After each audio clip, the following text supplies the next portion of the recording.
Amis de la masse, bonjour, bienvenue sur la chaîne du Doc et dans cette vidéo je vais réagir avec vous à la blessure de David Cruciani qui s'est déchiré le tendon distal du biceps. D'habitude je démarre avec une vidéo qui montre la blessure, mais aujourd'hui j'ai envie de changer un petit peu et de vous faire jouer à un jeu. Vous allez mettre dans les commentaires à votre avis comment est-ce qu'il s'est blessé. La réponse 1 c'est en faisant de la musculation. La réponse 2 c'est en faisant un match de boxe avec un autre membre du Corona Gym. Et la réponse 3, c'est en faisant autre chose. Je ne détaillerai pas ce autre chose. Avant de commencer la vidéo, n'oubliez pas, un pouce bleu, un abonnement, ça vous donne du muscle, ça répare vos tendons et ça les renforce. Bref, c'est parti pour la vidéo générique.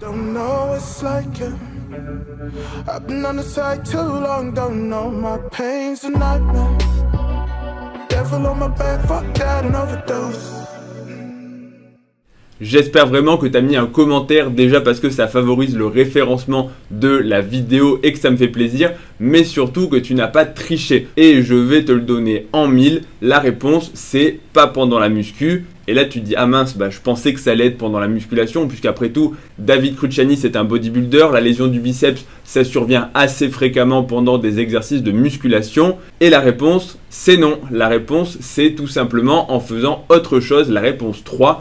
Et cette blessure est survenue après le match de boxe quand il a enlevé son gant et qu'il a fait un mouvement de flexion du coude et de supination. C'est vrai qu'aux entraînements, c'est vrai qu'on se tape comme des enculés. Bravo l'intelligence, bravo.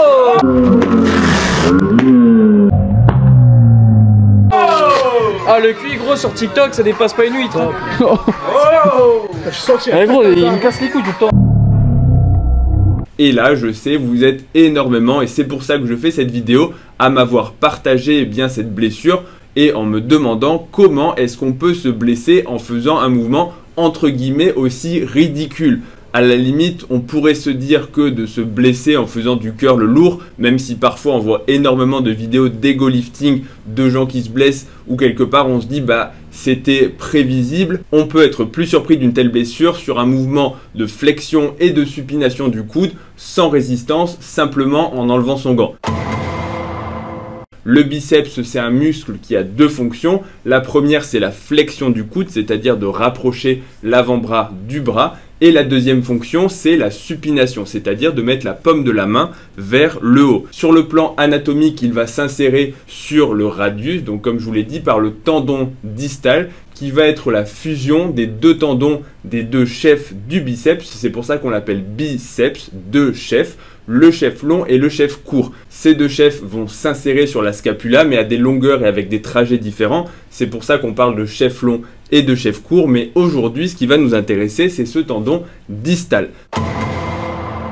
Donc maintenant, pour passer aux hypothèses, la première hypothèse, et je pense que c'est la plus probable, c'est qu'il ne s'est pas véritablement déchiré le biceps sur ce petit mouvement d'enlever son gant, mais que son biceps était déjà en fait vraiment fragilisé avant, soit par une séance de musculation, alors pas la séance pectoraux, mais peut-être une séance de musculation typiquement les biceps, et qu'il a ensuite été fini par ce match de boxe. Et la boxe, avec notamment les différents coups, c'est un mode de survenue, alors je ne vais pas dire classique, c'est moins classique que tous les mouvements de curl qu'on peut voir réalisés dans les salles de sport, mais c'est quand même un type de mouvement qui va placer du stress sur ce tendon du biceps et sur le biceps, puisque quand vous frappez, vous avez le poing qui est fermé, vous avez le bras qui en général réalise un petit angle et quand vous atteignez votre adversaire, vous avez de la résistance qui va s'exercer en flexion. D'autant plus si votre technique n'est pas forcément optimale, ce qui je pense est le cas de David qui à ma connaissance n'est pas un boxeur professionnel. Je ne sais pas s'il a déjà fait des sports de combat, mais on va dire qu'actuellement ce n'est pas un boxeur, c'est un bodybuilder.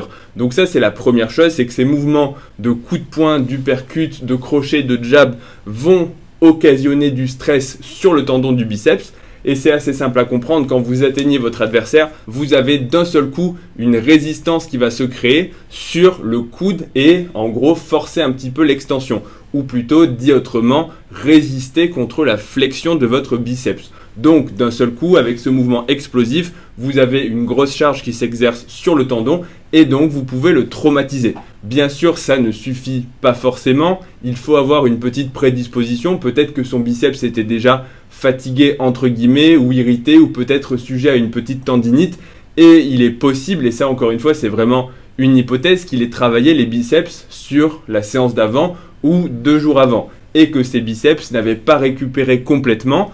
Et dans une séance de pectoraux en musculation, ça ne pose pas vraiment de soucis puisque les biceps sont assez peu sollicités. Mais dans ce match de boxe, avec des mouvements qu'il n'a pas l'habitude de pratiquer, il est possible que donc les contraintes aient été accentuées sur un muscle fragilisé. Mais ça n'a pas suffi à le faire céder. Et c'est ensuite quand il y a eu en gros la pression qui s'est relâchée, qu'il a relâché sa concentration, qu'il a voulu enlever son gant et donc qu'il a forcé d'un seul coup et qu'il a fini par un vrai mouvement pour le coup de flexion et de supination. Alors la supination n'est pas très présente, mais quand même quand vous dégrafez, je pense qu'il y a un petit peu de supination et de flexion pour vraiment enlever le gant. Et donc cette flexion, par entre guillemets la véritable fonction du biceps, va finir de déchirer le tendon. Mais très clairement, ce n'était pas ce mouvement seul qui aurait pu conduire à une déchirure.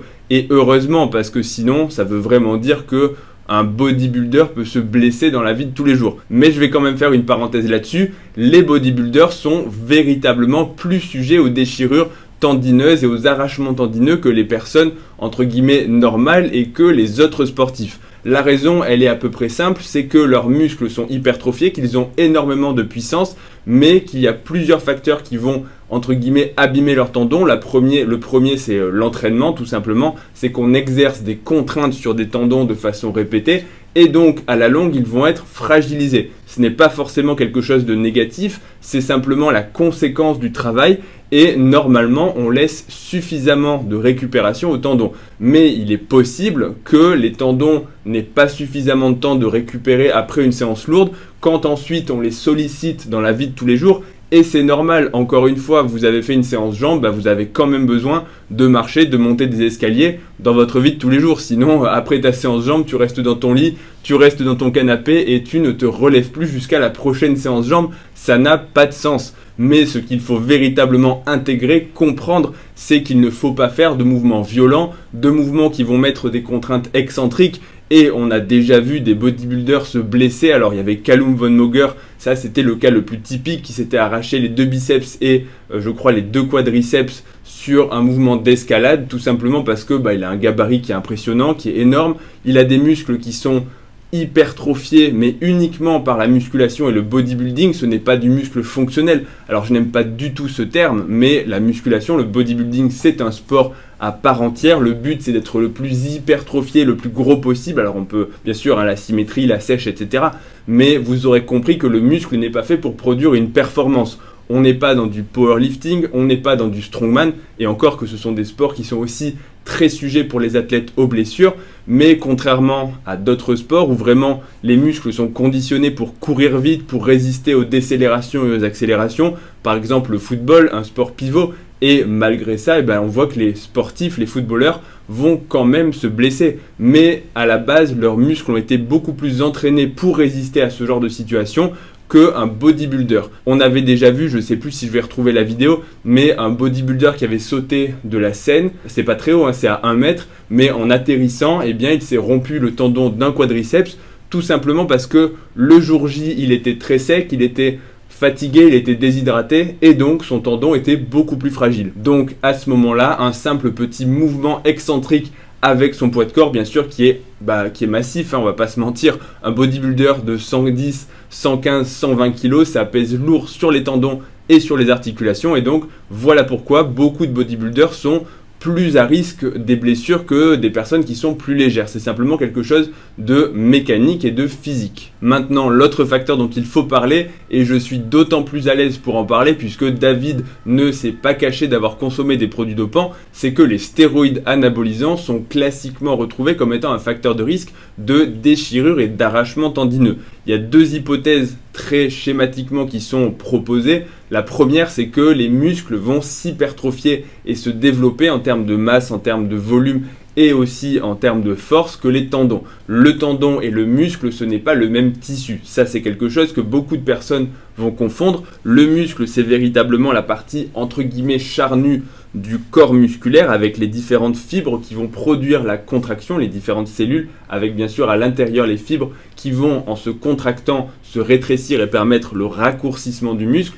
Mais le tendon, il ne bouge pas. Le tendon, c'est constitué principalement de collagène, qui est une molécule qui va constituer donc un tissu de soutien pour assurer à la fois de la rigidité, mais aussi beaucoup de solidité pour accrocher le muscle à l'os. Ça veut dire que structurellement et morphologiquement, ces deux tissus ne sont pas pareils. Donc un muscle ne va pas récupérer et ne va pas se développer de la même façon qu'un tendon. Ce ne sont pas exactement les mêmes choses qui vont le faire se développer, même si bien sûr le fait d'appliquer des contraintes et de la surcharge progressive va le renforcer, comme la quasi-totalité des structures de l'organisme, leur vitesse de récupération et leur résistance ne seront pas pareilles. Donc les stéroïdes vont avoir une grosse action sur les muscles, vont les hypertrophier plus rapidement que ce que ne peuvent retenir et supporter les tendons.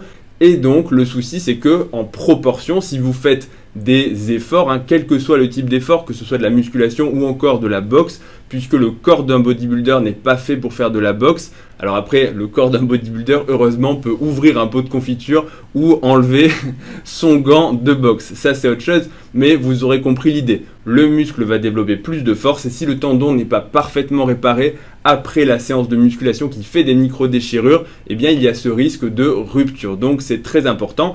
Et la deuxième hypothèse qui est également proposée, c'est que certains stéroïdes anabolisants auraient une action directement toxique sur les cellules du tendon, c'est-à-dire que les stéroïdes anabolisants peuvent fragiliser les tendons. Donc vous arrivez à un cocktail explosif. Voilà un petit peu pour l'explication. Je ne pense vraiment pas que son ouverture du gant ne soit la seule cause, mais c'est un ensemble de facteurs et bien sûr de la faute à pas de chance. Dernière partie, et je vais aller extrêmement vite là-dessus, comment est-ce qu'on fait quand vous avez une déchirure au niveau du tendon du biceps?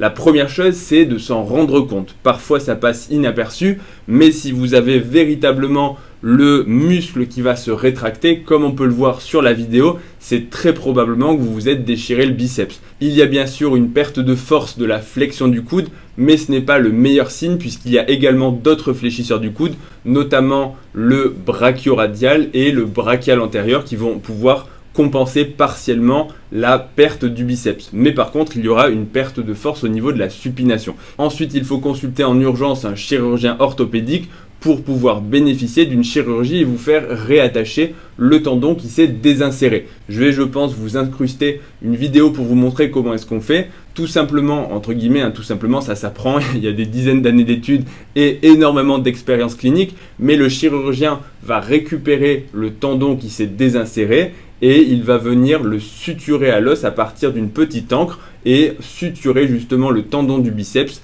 à cette encre pour pouvoir vraiment le réattacher à l'os et le rendre complètement solide.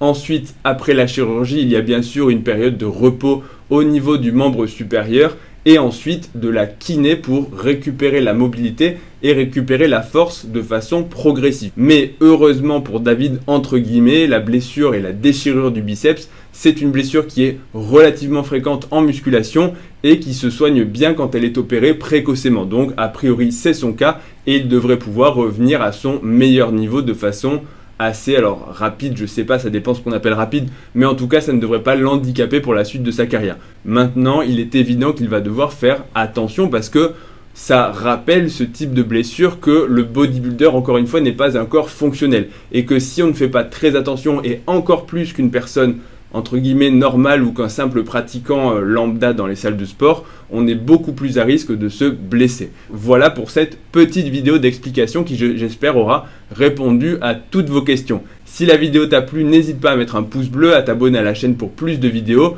et tu peux également me retrouver sur Instagram et sur TikTok, ledoc.pm pour des vidéos d'1 minute sur le sport et la santé. Et je te dis à bientôt pour la prochaine vidéo. Salut!